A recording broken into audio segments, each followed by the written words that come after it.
PhD candidate. Hi, Nuha. I have most of my data ready. So for those that have most of your data, I would say just wait until you get all the data. When we kind of use the AI features with thematizing and so forth, it's just better just to kind of wait for everything before you kind of do it in piecemeal because you have to redo it again. So I would just say wait, Okay. So let me just make a few quick comments about putting data in. So most of the time, if you have 10 interviews, you have 10 separate transcripts, and you can put each of those 10 in, and you're welcome to do that. So, but I want to just mention that there are other ways of curating that data based on your needs.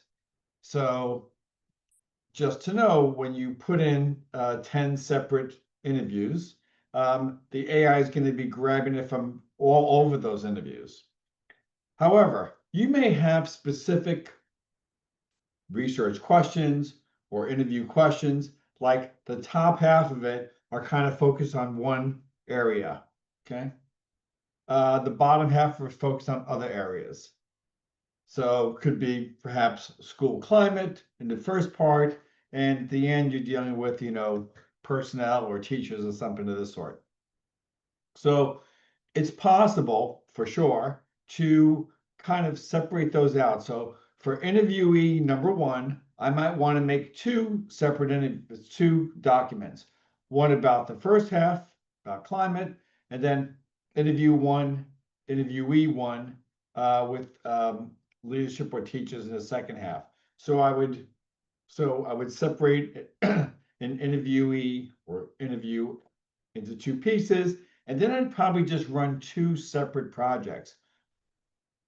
One about climate and then one about teachers. Okay, so just to know that you can split these things up. You don't have to necessarily put them, it's a little bit more work, but I think it's worth it to have a very I'll say restricted set of codes, themes, and excerpts.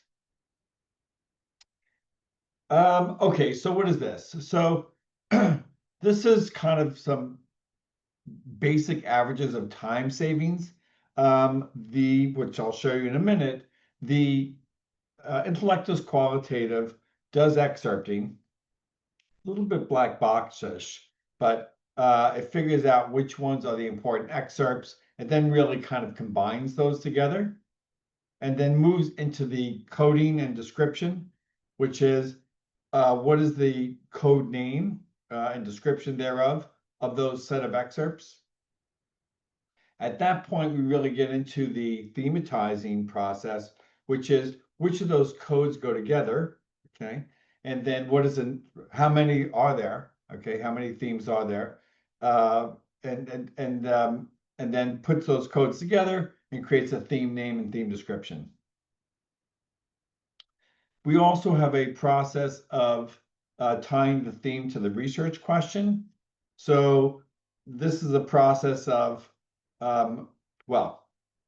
which themes go with which research questions, and then what is the rationale for that, or some drafted rationale of that. Okay, we also have an inter-rater reliability feature that talks about how to generate kappas and inter-rater reliability. And in a very short time, but Melissa will tell us how short, in a very short time, we will also have a discussion chapter section to go with this as well. So I think that is being prototyped as we speak, and that should be out probably in a few weeks. Melissa, do you want to comment on that? Yeah, I think a few weeks it'll probably be available. And do you know you're not sharing your screen? I did not know that. Okay. I did not know that. It says sharing. So it says we stop sharing and then we try share again. Oh, maybe you are. Maybe it was me. Sorry. Okay. There we go. Yeah, it was me. Sorry about that. Okay, no problem. We can see the screen. Okay, thank you. Yeah, well, listen, if in doubt, ask the question, because will go through a whole presentation, be like, should we have seen anything? So yes, you should have. So, okay. So this is kind of the layout of what I want to exemplify. Although I'm going to demonstrate lots of AI kinds of things, there's also manual ways of excerpting, manual ways to code, manual ways to thematize. So I just know that that's happening too. Okay. So what I'm going to show is how to upload data. Obviously, you need to, well, maybe it's not obvious, but you need to read and reread those interviews. Even if you did the interviews, or certainly if other people are coding with you, they need to have a good grasp of what's going on there. I mean, you could not vet the code descriptions or theme descriptions unless you really have a handle on that. So once you've uploaded it, become very familiar, really then you can AI generate codes. You can then really refine those. We can generate themes, refine those, tie those research questions to the themes, edit those, and then download. It's kind of the trajectory here. Okay, so this was via an inductive process. What does that mean? That means that you come to the data with no a priori codes. You have not done any excerpting, anything. We also do have a deductive process where you can load up your own codes, and then it will go find excerpts, should there be any, to support those a priori codes. Okay, now it's time to get logged in. All right, dismiss. And I'm going to, I need to get my transcripts here. So everyone get logged in, and Melissa put in the chat kind of the login. By the way, Ashley and Samantha are also here. Ashley's really our liaison for any faculty, can help with demos, help with trials, help with courseware. Samantha is more on the student side. She can help with organizing a free needs assessment and so forth. And I'll share their information thereafter. I finish here at the end of this thing. Okay, so first things first, web-based, we kind of get logged in here. Then you just create a project. And so those that are following along, just create new project. Okay, and then we'll say webinar 1113. Okay. If you have a purpose statement, you could put that in. Theoretical framework, you could put that in. And then create project. I'm going to come back and do that, okay? But for those that do have purpose and theoretical framework and research questions, you can start loading those in there. It's not mandatory, but the theoretical framework is a newer innovation where it occurred to, well, I think it was comments from people watching it. And then it occurred, oh, that's a good idea, that to excerpt, given some perspective, would be wise. Okay, so then I'm going to go to add transcripts, and I believe I have transcripts sitting here. So under qual demo, so I can upload these transcripts here. I need to just grab these over here, though. Hang on a second. Let's move that on over. Okay. So to upload transcripts, you can just kind of click one, hold down and highlight, open, and you'll see it loads them up very, very quickly. Okay. And then close. I'm going to go back now since I didn't have some of that other information ready at hand.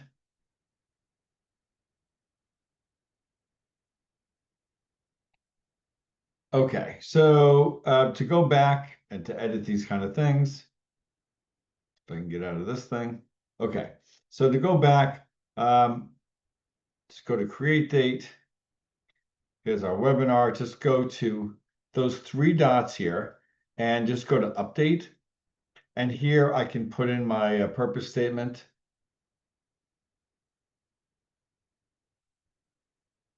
Okay.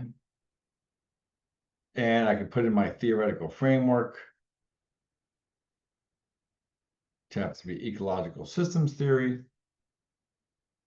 And then I can put in my research questions. I'll just put in one research question for the moment, but you can add more. Okay, and then that will just update it. Now that it's updated, I can go to open. And I have my interviews loaded up here. So let me just show you the quick, well, I'm going to show you a few things here. So one is, let's just go to the manual way of excerpting and coding. So I can go to add code. I can manually put in example code and a description. Once I have an example code, I can excerpt by highlighting and hitting the plus button. So that's a manual way of doing that. I can also do a hybrid way of doing that, which is I found that excerpt to be important, but I need AI assistance in generating a code name and description. And you can see that that's done there. And then we have a fully AI version, which is under AI tools. The advantage of this is it's going through all 10 interviews. So it's drilling through 200 pages of responses.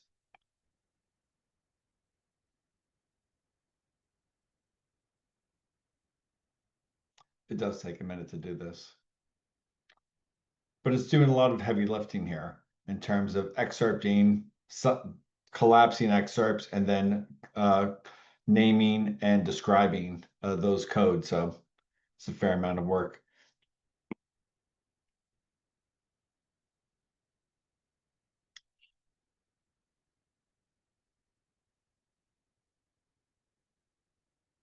For all of these AI codes, for sure, you're going to need to, well, I was going to say you need to go in and vet the excerpts and vet the code names and descriptions.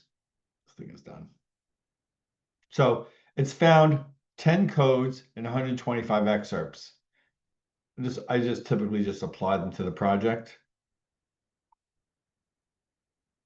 So once you're there, you can see the AI. Here's a code name. Just go to details. So under the three dots, under details, you have a suggested code name, code description, and then some of the excerpts that go with that. What I was going to say is it's important, but to me, I just really go right into the themes themselves. I'm less concerned with the codes. I know that we collapse the codes into themes, but to me, that's the end game here. Personally, some folks really want not only codes and themes, but they want sub themes. So some people want even more layers. So just to know that. Okay. So we've done three things here, right? So we've created a manual code, a hybrid code by getting help with the name, and then we also have the AI codes. Analogously with themes, I can create a theme manually. Okay. And description. I can then add, let me see here. So here's my theme with that icon, and I can drag a code into that theme now, if I can. Let's see if I can drag it up here. Let me see if I can do it another way here.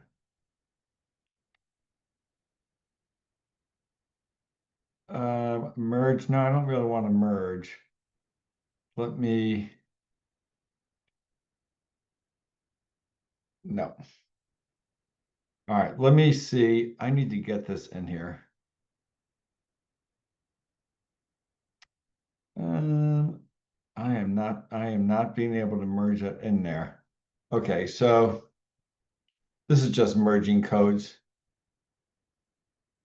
I will work to get that. Well, let's just do one of these. Grab one of these codes and move it into the theme. That's what I wanted to exemplify. So, okay, so that's one way of doing manual themes. Okay. I could also have an AI assisted theme, which is I can select, okay, several of these codes and then generate a theme name and description. Okay, so this is kind of the hybrid version of that.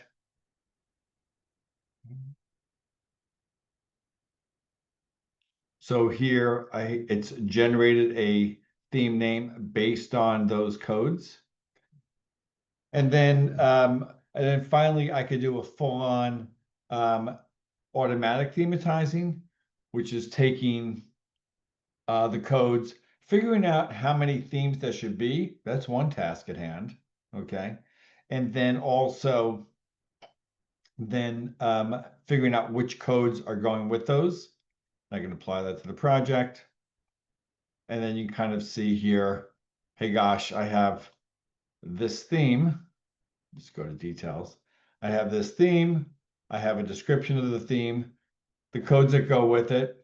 Again, not totally important. And then the excerpts that go with that. So there's a few ways of coding AI and manual and hybrid. There's a few way of thematizing AI, manual and hybrid. At this point, you have a list of, I'm going to get rid of some of these things. Um, at this point, you have a list of codes and themes. What I then like to do is to move from the transcripts tab into the insights tab. And then I like to go to the bar chart. And the bar chart lays out my themes to the left. It lays out my participants to the right. And then in the bar chart itself, it shows this first theme, which has lots of participation among participants. Okay. A lot of folks are in there, and there's multiple examples. For example, participant number 17 contributed 5 excerpts to this theme. Participant number 11 contributed 4 excerpts to this theme, and so forth. So, great theme, lots of examples. This one I might want to dump, okay? I have just one individual, okay, that's contributed just 2 excerpts to it. So to me, this is not so great. So that's one way I would use that bar chart to kind of figure out what themes to retain or delete. And the other ones seem fine to me. The other piece of this is the tying the research questions. So tying that research question to the themes. So we can use AI to suggest which ones go with it. Okay. I personally like to endorse all of them. Once I tie each of those themes to that research question, I can then go through and read this, okay, and say, okay, here's my research question, here's my first theme, and here's the rationale for why that theme can be related to that research question. And then, figure out which themes really go with which research questions, and then and I can easily delete. So I think the time to do it is in a Word document, frankly, and then kind of moving it from there. The other thing I'd like to highlight is just the drilling of the theme descriptions. Here, you can go to the theme descriptions. Okay. Here, you have to select the excerpts. Here, I check all of them. Okay. Again, I'd rather do this editing inside of a Word document. So I have my theme description for a theme. Here is my theme description. Okay. So theme name, theme description, and then supporting excerpts. I would say find 5 great excerpts. Okay. You don't need 25. And presumably or hopefully from different individuals. So 5 unique excerpts that really support that theme would be ideal here. Okay. I think without further ado, let's see if folks have questions, and if you've shared your projects. So I will reset this.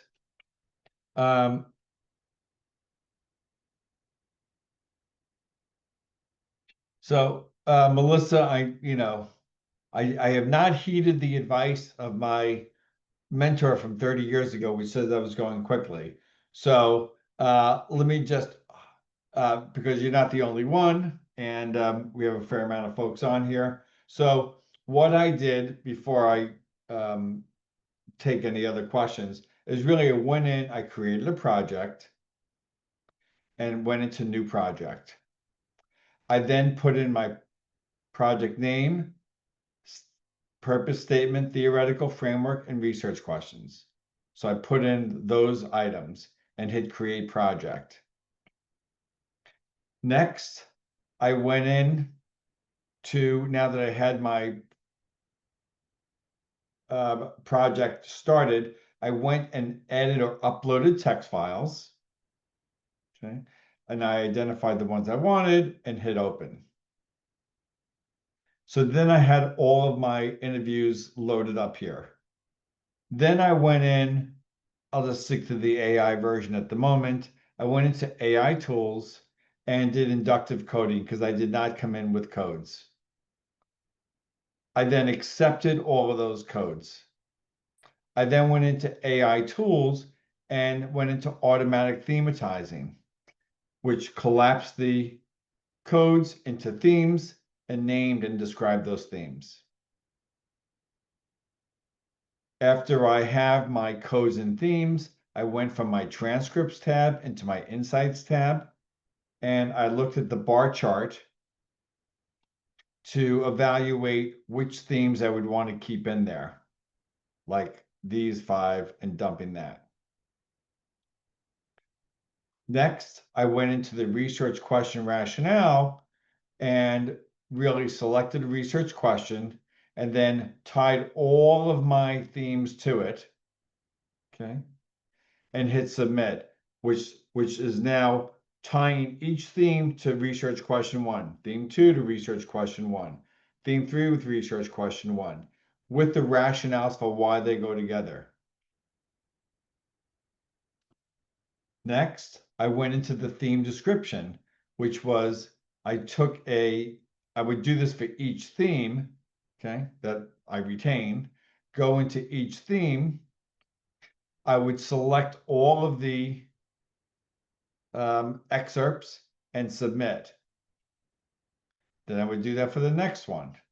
I would select all of them. I mean, if this is a dumb answer, okay, that's not a great, okay, that's not a great excerpt. So, but you can edit it later. But typically go into each theme, select the excerpts and submit. And then you'll have kind of a draft of your thematic analysis because you'll have themes, you'll have descriptions of themes, you'll have excerpts with themes, and you'll have them tied to your research questions. So that's the core process that I'm trying to exemplify here.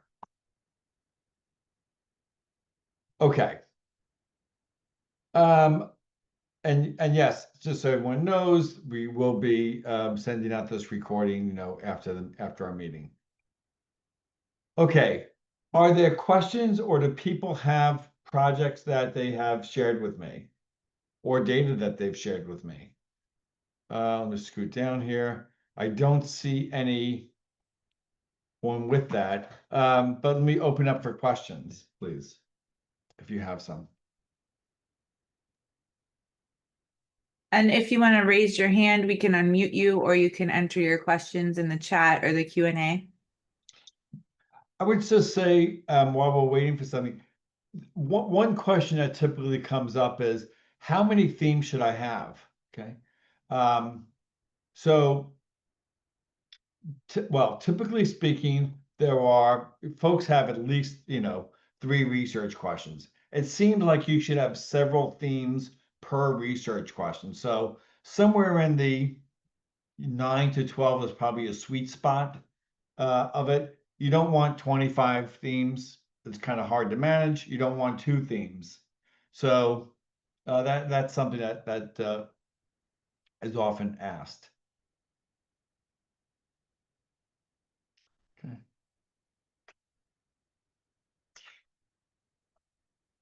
If there's so Melissa has a quick question, or a longer question. Hi, Melissa, how you doing? Maybe you can unmute her. Yep, 1 second. I just have to find her and Okay. okay. Hi, Melissa.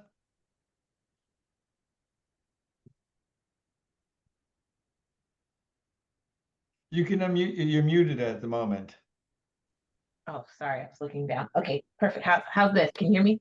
I can. How you doing, Melissa? All is well. Hope you and your team are great as well. I'm Yeah. trying to do kappas. If I'm the lead coder and I've coded the information and now I want an undergraduate to code some more using my code book, how do I do that? And how many I know you have to periodically check on once I let the undergraduate, once we're reliable, I have to go in and periodically check to make sure that we're still reliable with other, right? Once she's coding on her own independently. Agreed. How do I do that? What's the process of that? Using So let's just use a simple example. So if you have, so for sure, step 1 is that when you have a project like our webinar, you can go to the 3 buttons and then share this with others. So that's one. So now folks have access to it. You can only use it one at a time. We don't have multiple Google-esque where you have simultaneous sharing, but you can share and folks can code it one at a time. So that's something. If you have, so if I understand you, let's just dump some of these things.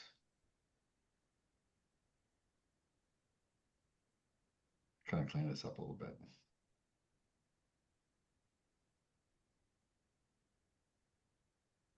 So if you have a code or a theme, so and they were going through and have access to all these interviews. If you wanted to then add this excerpt to this code, you would just highlight it and then just hit the plus sign, and then it would just add that excerpt to that code.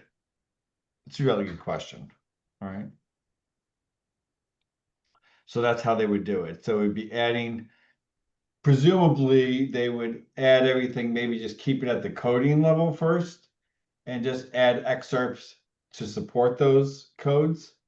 Or add new codes manually, okay, as I exemplified early on. So they can add new codes, okay, so new Melissa code and some description. And then when they have a new code, they can again, just grab some of the interview and just tie it to it. So that's how they can create a new code, or they can add an excerpt to an existing code. So that would be the first part, okay? can you still hear me? Yeah, does that make sense?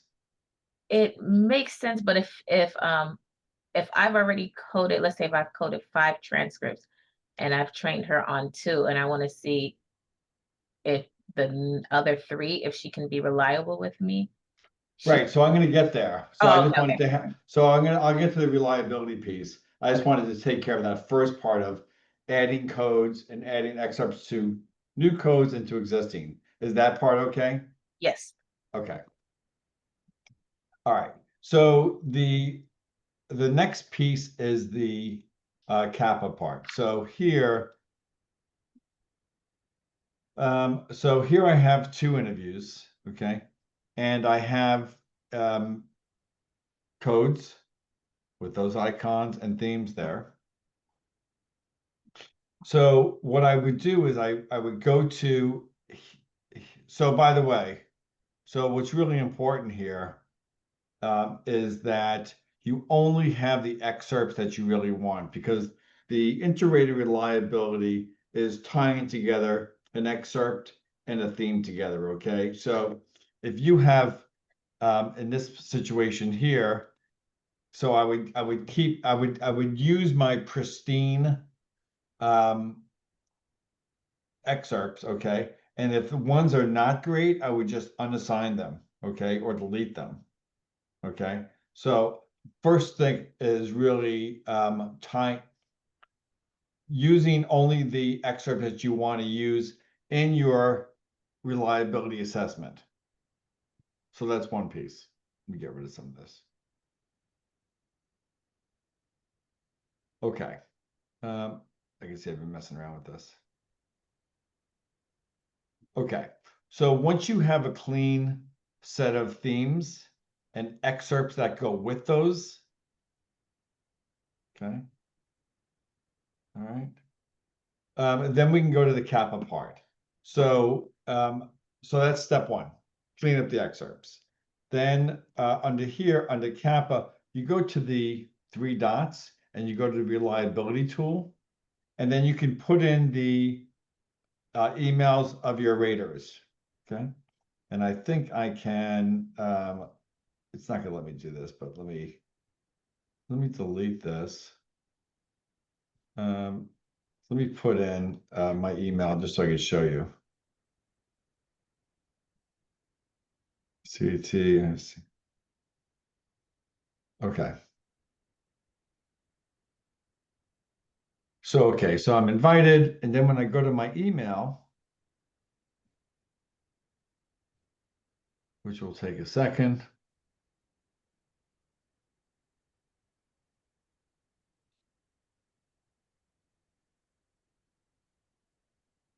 Okay, so you'll get an email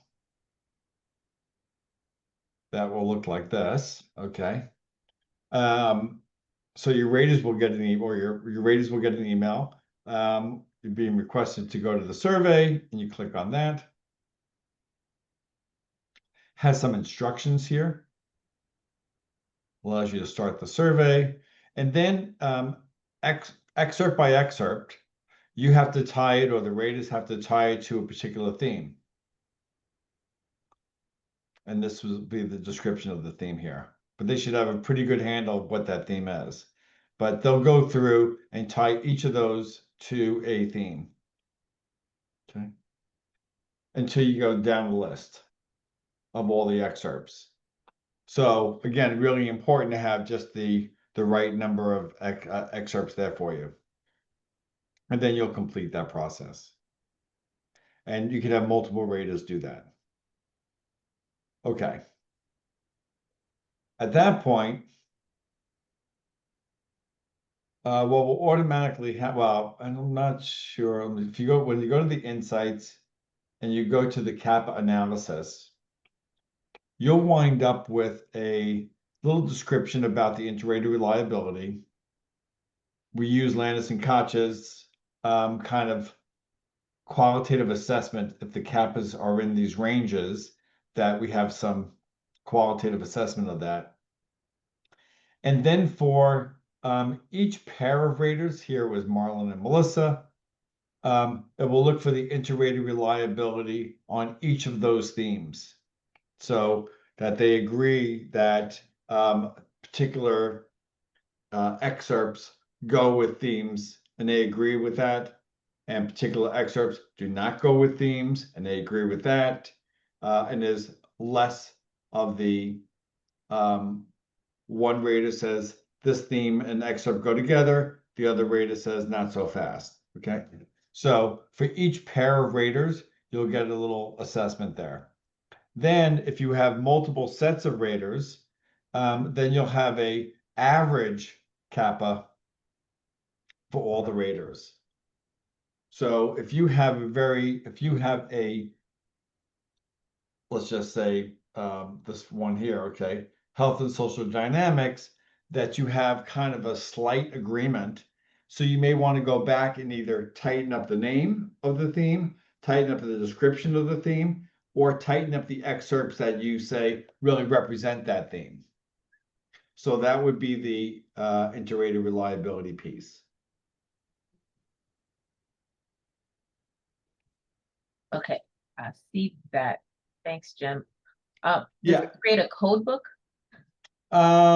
So good question. The short answer is yeah, it can, by going into the three dots here. So I have my themes here. I can go to the three dots here and export. So the code book is, well, there's a few different types of that's different data. Okay. So here you kind of see the name of either the theme or the, I'll make this bigger too. For people who's, okay, so let me just make this. So here, so by going to those three dots here and exporting, I can have the name of the theme or code, a description, and then if it's a code, it tells you which one of the themes that it goes with. Okay. Great question. I typically don't go over that, so I really appreciate you saying that or asking that. Okay. So And we just also have a video describing how to create the kappas, but now that you say that, now it makes me want to make a little video about downloading a code book. You can download that code book, but you can also upload a code book, which is if you want to do deductive coding. So that's good. And then the video for the kappas, will we have access to that, or is it already on the website? So I think I'll let Melissa answer that. It'll be posted on the website, and then we'll send you resources and everything with the follow-up email and the recording of this. Oh, wonderful. Thank you, guys. Yep, right on. Okay, other questions? Those are great questions. Brianna has her hand up.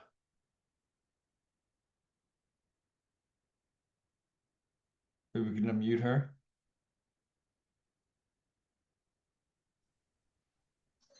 Hello, can you hear me?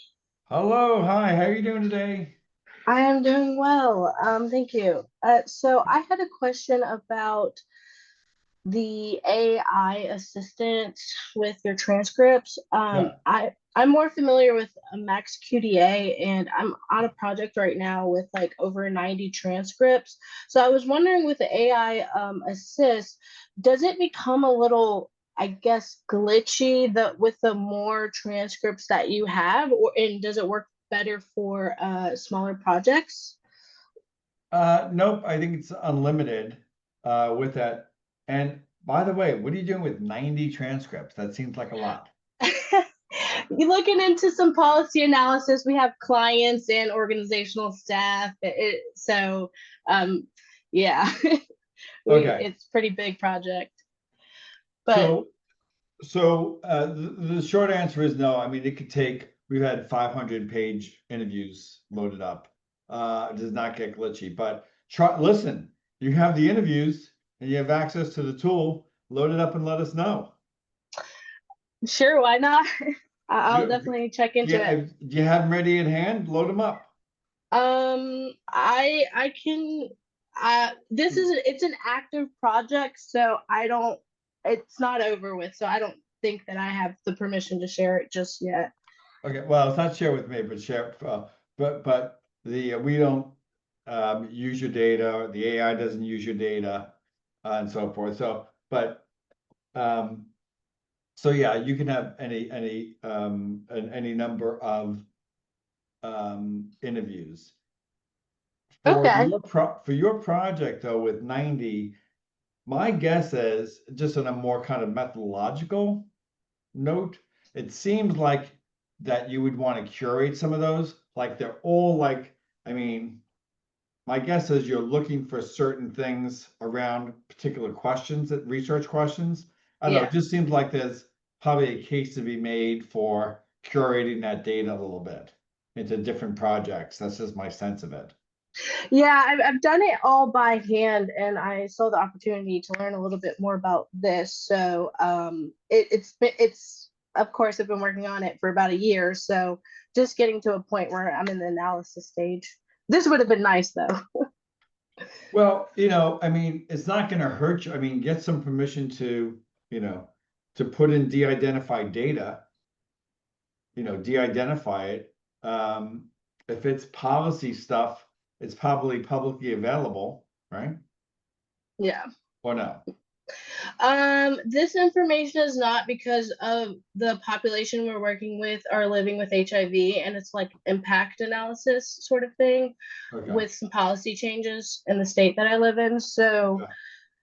but I am definitely going to ask permission to maybe buy this software and kind of play around with it. I mean, it's like $85. Yes, I looked it up. It's very cheap. What is the, I mean, maybe I'm wrong. Melissa, what is the, I don't even know what the price is of the, for, you're not a student, it sounds like. You're a I professional. am a Oh no, I'm a graduate student. Okay, Doing and my- your advisor lets you do 90 interviews? Yeah, I mean, I've been coding it for over a year. Well, I mean, if it's any consolation, I coded mine for a year too with colleagues, but I'm still resentful. Yeah, I'm a little yeah, I'm getting there. They're definitely wanting me to do all of the results and analysis, and I'm like, I just coded them all. But I know, it's just, I know we had a team of 3 and 4 folks at my kitchen table for a year just to code it.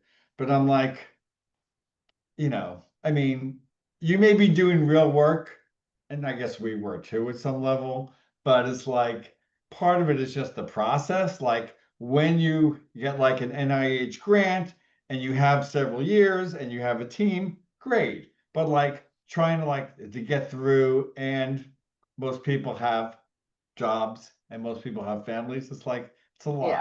yeah, it's a lot. So yeah. Um, okay. Nope. And Thank you. yeah, my pleasure. And I see somebody else saying 90 interviews seems excessive for dissertation research. That's my point. Oh yeah. Well, I'm not the PI. I'm working under a professor, so this is not my project. I understand. Oh, okay. But it is Yeah, still but you a need lot. to graduate or no? Luckily, I don't need this to graduate. This was just something I was like, oh, I'm interested in policy, and then the PI was like, oh, well, I got something for you, and I regretted ever saying anything. Well, no, okay. So as long as you can graduate and move on with your life, Yeah. okay. And Yes. it's not your dissertation No. where, so okay, great. That makes me feel better for you. But yeah, I mean, I would say get it de-identified. If anything, now that you have coded it by hand, okay, now you can do the job in, sorry, 15 minutes. Right. And compare those themes, okay? And I would very much appreciate that feedback, okay? Yeah. Okay. Saying anecdotally, it's like a 75% overlap. And Okay. a lot of the non-overlap is things that the AI found that we did not find. Okay. But Yeah. yeah, I'm just curious because we're using this is my first time coding with a framework, like starting the project out with a framework in mind. And so that was a little difficult because the framework was a little restrictive. So I'm definitely curious with being able to add in all that information, what the outcome would be. Yeah, I mean, again, de-identify so they don't know Joe Jones at, Main Street. Put in the purpose and the theoretical framework. Um, um, and just let it run, I mean, again, just to even validate or add to what you currently have, hey, I found those themes too. Awesome. Hey, these are some themes I didn't think about.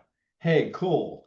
Hey, you know what? And here's something unique that I found that AI did not.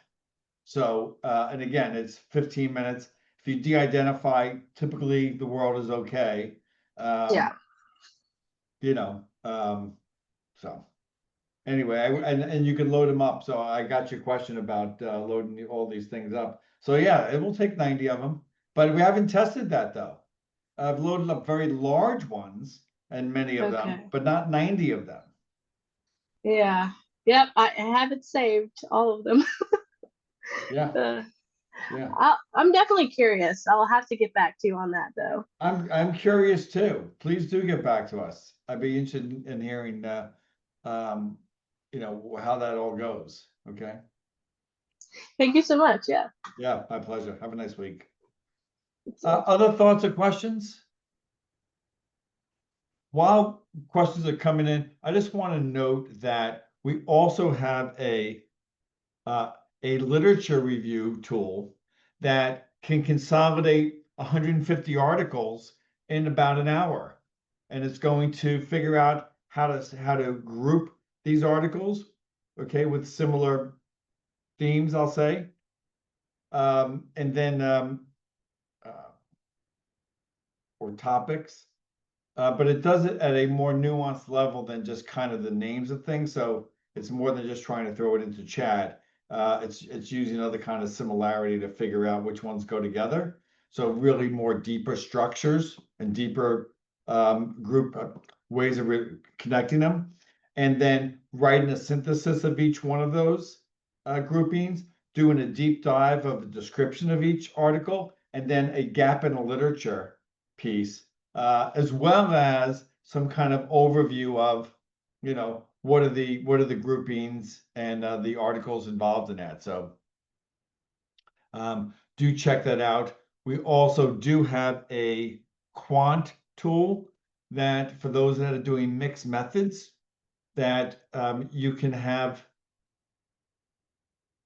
Let me see if I have something that's relevant here. So an easy way of uploading data. The key thing about this tool is that it's going to preload all the assumptions, identify the assumptions, identify the test, run it, and then interpret the test. The results are going to be also interpreted. This is not AI driven at all. This is all hard work of templatizing, and then APA tables with it. The other part is that it does have a discussion draft. So now we'll put your results into your particular results in the context of the literature. And if I can get to something very quickly, I don't think I passed anything out here.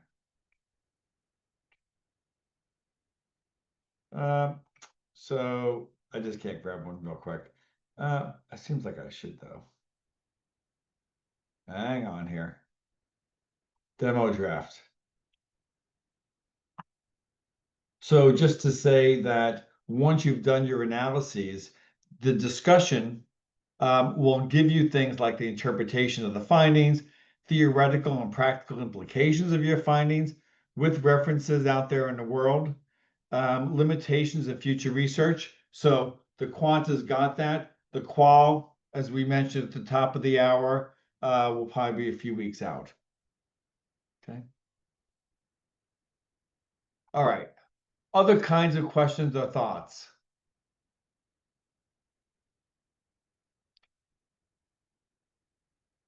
Okay, Melissa's back again. Why don't we do Esther for a moment, since we haven't heard from her? Hi, Esther. Hi. Hi there. How Yeah. you doing, Esther? Okay? Yes, I'm fine. Good. All right, what's happening? Oh, so I have my spreadsheet, but on my spreadsheet, I didn't just put the numerical, so I'm doing like a mixed. So I'm not sure. You want me to share my screen so you can see? I don't want you to share your screen, but I guess with regard to the quantitative would go into the quantitative would go into the intellectual statistics. The Mm-hmm. qualitative piece, is it an open-ended or is it really interviews? I think it's gonna be like a yes, no. Fine. Well, you can put them in here. You can put them in here too, and just do frequency and percents of that. Okay. Yeah, you can put yes, no's. Yes, no's. I'm considering that nominal, dichotomous variables that you can just do frequency and percents. I think you're in intellectual statistics land.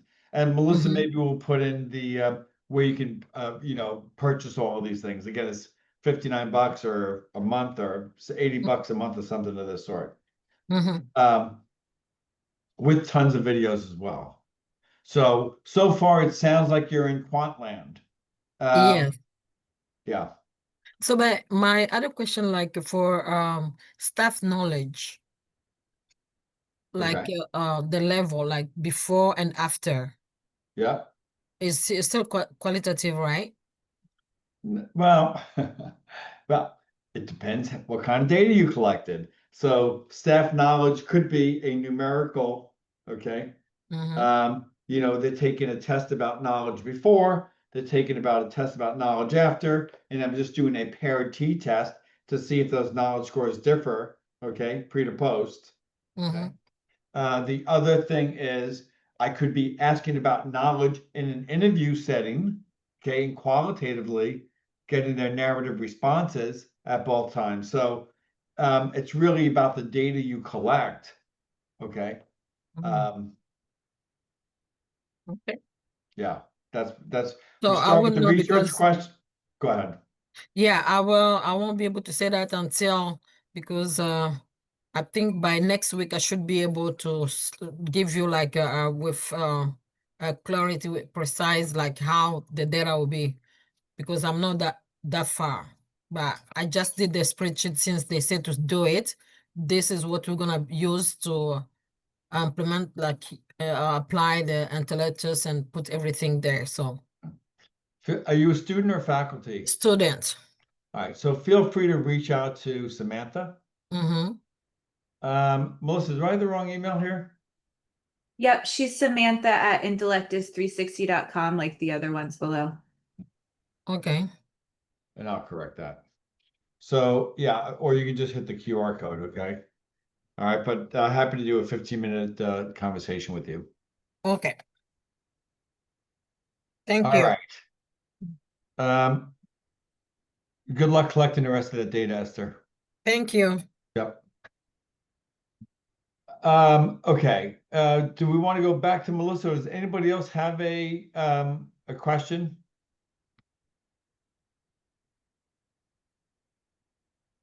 I think Melissa's going there. Okay. All righty. All right, Melissa, did you want to ask a final question here?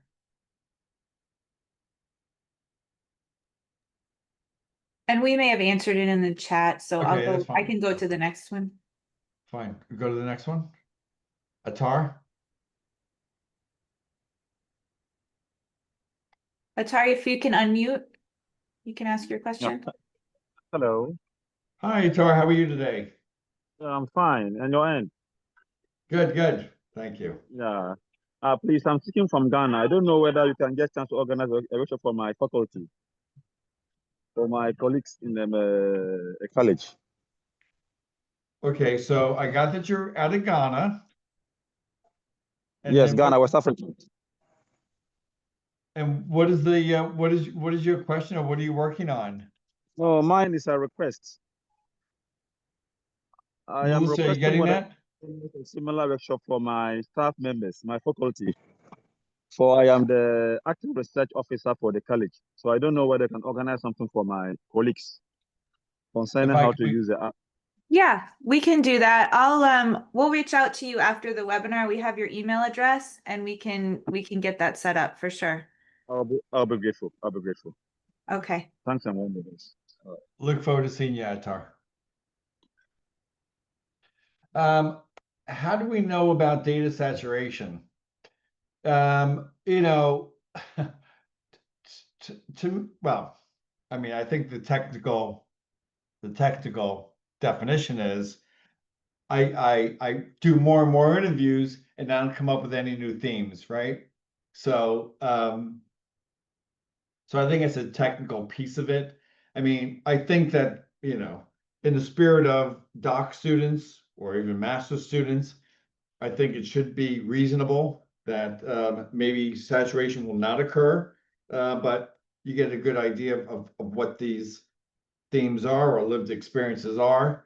I think if you're doing research out in the world, like our one friend Brianna, I mean, you know, it's hard to imagine that after 40 of these things, you don't have some saturation. To go to 90, I mean, maybe there's something new under the sun.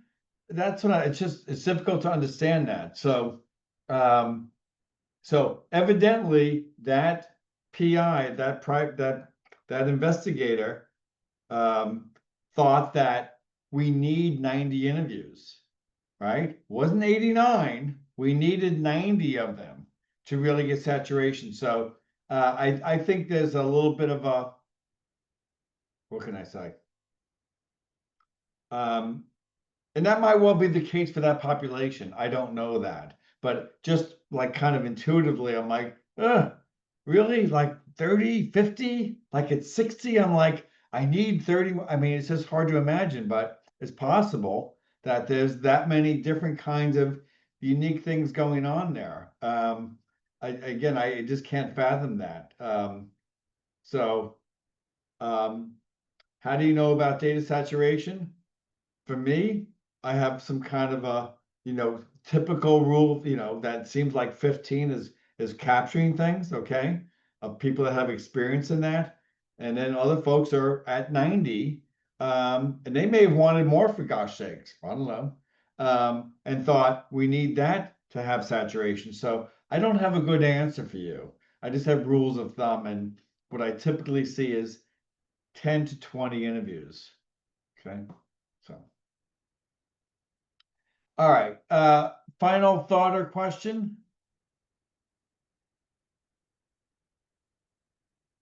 Okay, Krishwana, okay. Good afternoon. How are you doing? Hi, okay.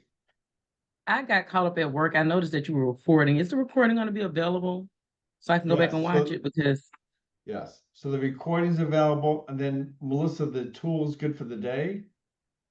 Yep, access to the tool will be through the day, and then we'll also send other resources and let you know how to access it beyond that in that follow-up email. thank you so much. Yep, you're welcome. All righty. Are you I all think unmuting me back? Pardon? You're going to unmute me, correct? Because I don't see the option on my page. I mean, To mute me, mute correct? you, I'll mute you. All right, you are there muted. All right, so anyway, thanks everyone for attending. Look forward to other webinars around quant and mixed methods, DMPs. We have a webinar just for you all. And there'll be a new website coming out by the next time we do a webinar. So wish everyone to stay safe and healthy, and we'll see you next time.